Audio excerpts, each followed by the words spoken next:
With the precision of a trained sniper and power that can break fighters in half, Naoya Inoue has earned every bit of his moniker, Monster, as he dishes out punishment one fight at a time in his relentless pursuit of gold and glory. Having already conquered 4 divisions, Inoue now sets his sights on moving further up the divisions to a clash of titans with Gervonta Tank Davis. Whether that battle materializes remains to be seen, but one thing is undeniable. Naoya Inoue is the truth, and this is his story. Born and raised in Kanagawa, Japan, Naoya Inoue dreamed of being a football star as a kindergartner, but fate steered him from kicking a ball into a net to breaking orbitals in the ring. Even as a child, Inoue seemed to be a boxing prodigy, as he was gifted with solid fundamentals like impressive power, lightning-fast reflexes, a razor-sharp fight IQ, and a near-instinctive knack for dishing out punishment with pinpoint accuracy. Guided by his father from a young age, Inoue took a one-way ticket to boxing lands at just 5 years old. His dad, Shingo Inoue, a former amateur who didn't achieve professional success, was not just a coach, but a man with dreams of living out his own boxing ambitions through his gifted son, whose talents started to bring in gold and glory to the family as years went by. Inoue first made a splash in the amateur ranks, amassing 75 victories and just 6 losses. Among his many accolades, the standout was a silver medal at the 2010 Asian Youth Championship. 2 years after his monumental amateur victory, the Japanese sensation made the leap to the professional arena. After launching his professional boxing career with 7 wins and the WBC light flyweight title to his name, Naoya Inoue delivered a breathtaking performance against Omar Narvaez in their WBO junior bantamweight title fight. Inoue began the fight assertive as usual, as he dictated the pace, and blitzed his opponent with punches and bunches that dropped him early. さあまずスピードということですが、パンチのスピードを持ち上がります。今度は右ストレート前に返し出ますね。Inoue kept the pressure on Narvaez, landing crafty combinations as soon as Narvaez managed to rise. By the end of the first minute, Inoue had already scored another knockdown.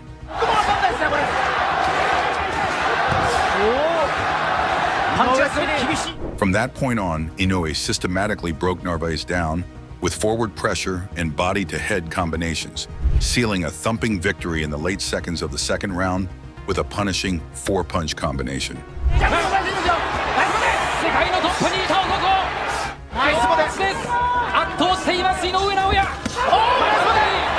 That, ladies and gentlemen, was all she wrote. For the next 4 years, Inoue ruled the junior bantamweight division with an iron fist, securing a series of electrifying stoppage wins that left the boxing world in awe. Among his most notable victims was Pechbong-born Kokietkim, who was stopped by a brutal hailstorm of those nasty Japanese fists.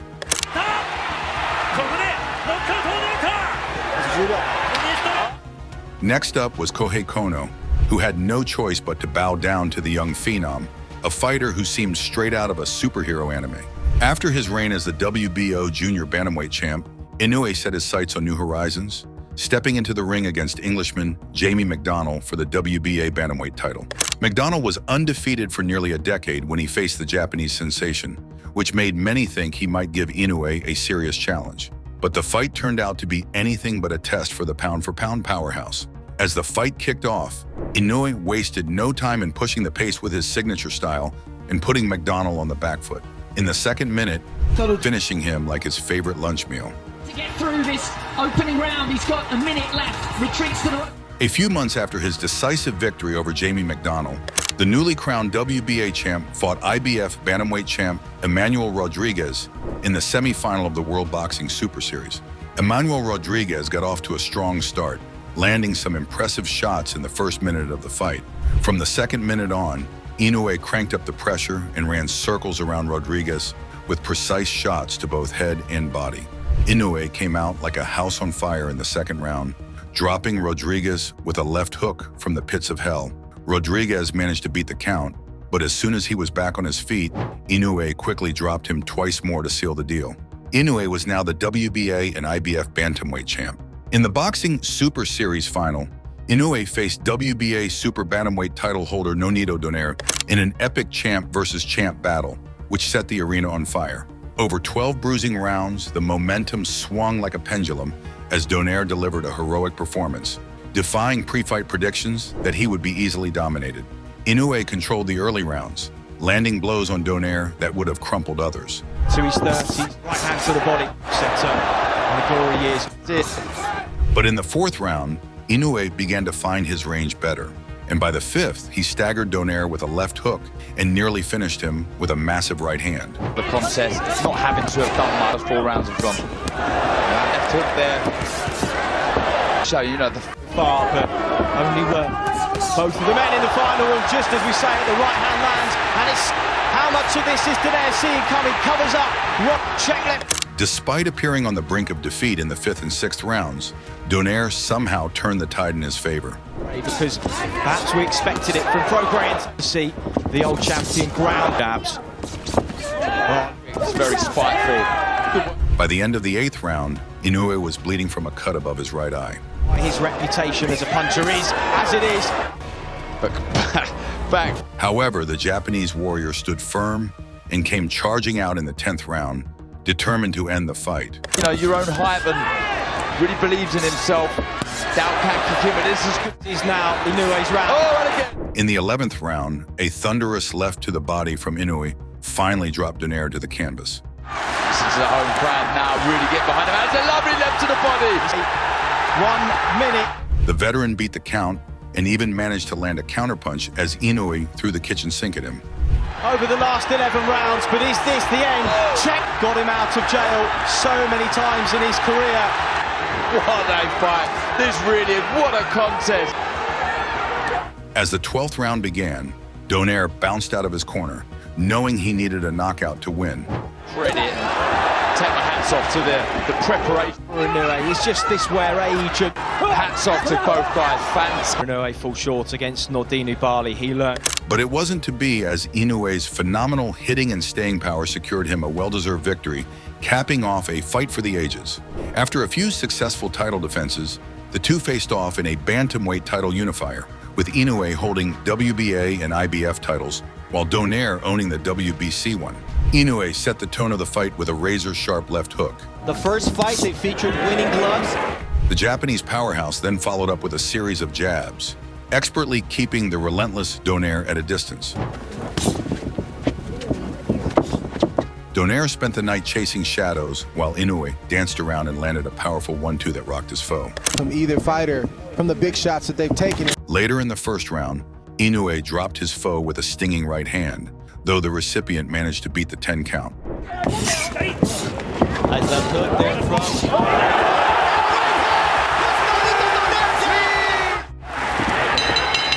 The belt was his greatest ally. The second round saw the action heat up as Inoue, sensing an opportunity, went all out for the finish, putting Donaire on roller skates with a crisp left hook. Looks like Donaire has made up his mind. He's going to fight fire with fire, and that's just the way it is. For the next 10 seconds, Donaire was reduced to a human punching bag, unable to recover after being knocked down a second time in the fight.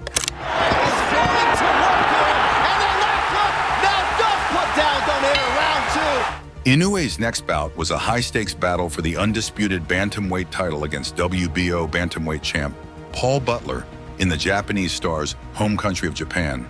In the opening round, Butler tried to outmaneuver Inoue by circling the ring, but the Japanese powerhouse was relentless, cutting off the ring and landing some solid punches despite Butler's best efforts. Double jab that time, a 5-punch combination. He went double jab, right hand, left hand to the body. He has landed 3. Always keeping him in range. There's a right hand and a left hand to the body that backed it up. Timmy to keep Inoue off of that. There's a right hand that comes in, and 2 lefts to the body. The diminutive boxing sensation shrank the ring for Butler, punishing him with perfectly timed combinations without mercy. So it goes up. So that side is up, and then he comes down. Inoue closing the gap into that corner again. Left hook comes in. Inoue battered the Brit with a barrage of brutal lefts and rights as the fight wore on, breaking him down with every passing minute. By late in the 11th round, the monster delivered a powerful flurry of shots upstairs that flattened his overmatched opponent. He can open up a big shot, touch, touch, touch, touch, touch, get him defensive, and then boom, a big shot downstairs. Now Inoue with a combination to open up this 11th round. Ooh, and right hand to the body, that was a good one. Oh, Inoue comes through, and he gets it done at 11. With the WBO title in his collection, Naoya Inoue made history that night by becoming the first undisputed bantamweight champion in 50 years. In July 2023, Inoue made the jump to the super bantamweight division, moving up 4 pounds to challenge Stephen Fulton, the reigning WBC and WBO champion. Fulton was widely hailed as the top fighter in the division at the time. But as with many of Inoue's previous opponents, Fulton entered the fight as an underdog, though not by a wide margin. So the matchup was anticipated to be a thrilling, back-and-forth battle, but Inoue had other ideas. The monster seized control from the start with his lightning-fast jab and powerful punches, quickly making Fulton wary of engaging. From Inoue, with the right hand around the guard, and the up jab. So interesting to see that low lead hand from Inoue start the guards of Fulton. Right back to it. There it is again. For the first 2 rounds, Inoue was the hammer and Fulton was the nail. Fulton puts up the guard and backs out. Despite getting beat up, Fulton remained hesitant to exchange blows with Inoue since he was wary of his razor-sharp counters. Point of emphasis early on, and then the right hand up top. Tough to replicate, and his unique physical gifts offer when you're opposite him. The caution allowed Inoue to move around him effortlessly, dismantling Fulton with precision as if they were in a sparring match. But he's not letting his hands go. He's afraid for what's going to come back. Get on your bike. Lure in, rhythm up. I mean, when you have a fighter like Inoue just landing shots, you have to. Throw feints. In round 8, Inoue landed a thunderous straight right to Fulton's chin, and before he could recover, a sharp left hook sent him sprawling onto the canvas. A few months later, Inoue began talks with unified WBA and IBF super bantamweight title holder Marlon Tapales in another undisputed title showdown that took place at Ariake Arena in Tokyo, Japan. Although expected to be a total blowout, the fight turned out to be more competitive than expected as Tapales brought his Filipino toughness to the table, pushing Inoue to his limits. Tapales' feet are at. They're on the inside pipe on Inoue. Towards the head. See how he fell in?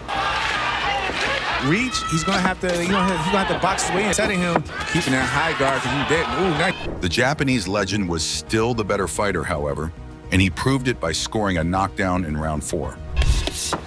And again, you know. Here comes Inoue. Left hand, right hand to pop. Despite touching the floor, Tapales continued to adjust and search for a way to turn the tide, but unfortunately, his efforts left him exhausted by the 8th round. And Inoue started just like that. 5. The way shots downstairs, then upstairs. It's a good jab from Tapales. Ooh. And Jamel, you're explaining why that's going to get. Inoue dropped Tapales again in the 10th, but the Filipino was done and dusted by then and couldn't muster the strength to rise. Hands up like that. Inoue would throw a shot and then hook. Ooh. Tapales. And can he beat the count? He's not going to make. 5 months later, Inoue made his first title defense as the undisputed super bantamweight champion against WBC mandatory Luis Neri, who silenced the partisan crowd in the Tokyo Dome by flooring Inoue early in the first round. Neri right now doesn't seem spooked by the punching power. Oh! There it is! Inoue goes down! In the second round, Inoue made a monstrous comeback by landing a left hook on Neri's chin and sending him to the canvas for an 8 count. And when Inoue commits, he's out of position. Oh, there it is. Inoue returns the favor. Neri again on the attack, coming forward, reaching with that left hand. You see him forward shift. In the 5th round, another left hook from Inoue floored Neri, earning him another 8 count. Like that. There it is. There's the risk with no reward. By the 6th round, a powerful right from Inoue put Neri down for the count that ended the fight. Potential finisher here, Tim. There's the right hand. He just answered the question. 4 months after battering Neri, the undisputed and unbeaten world super bantamweight champion defended his belts against Ireland's TJ Doheny at Tokyo's Ariake Arena. Inoue started the fight with a tactical approach, landing a few powerful body shots in the 2nd round to ramp up his pace. Doheny picked up his pace in the 3rd round, landing some solid shots to make things interesting. But Inoue remained unfazed, continuing to target Doheny's body with pinpoint precision. Guard of Inoue. Inoue right now is respecting the power and the knowledge. As the fight moved into the 6th round, Inoue showed no signs of fatigue darting in and out of range and marching Doheny down with sharp combinations. Doheny, excuse me. Land a crane shot like this. He's respecting what he's seeing. Doheny managed to reach the bell without a dramatic finish, but took considerable damage before eventually pulling up with an injury at the start of the 7th round. It was yet another 5-star performance from Japan's greatest boxer. With 28 wins in 28 fights and 25 knockouts, Naoya Inoue stands as one of the top boxers in the world, who is aiming to cement his legacy as the absolute best. Will he reach the pinnacle of the sport? Share your thoughts in the comments below. If you enjoyed the video, hit that subscribe button and turn on notifications. Thanks for watching, and we'll catch you in the next one.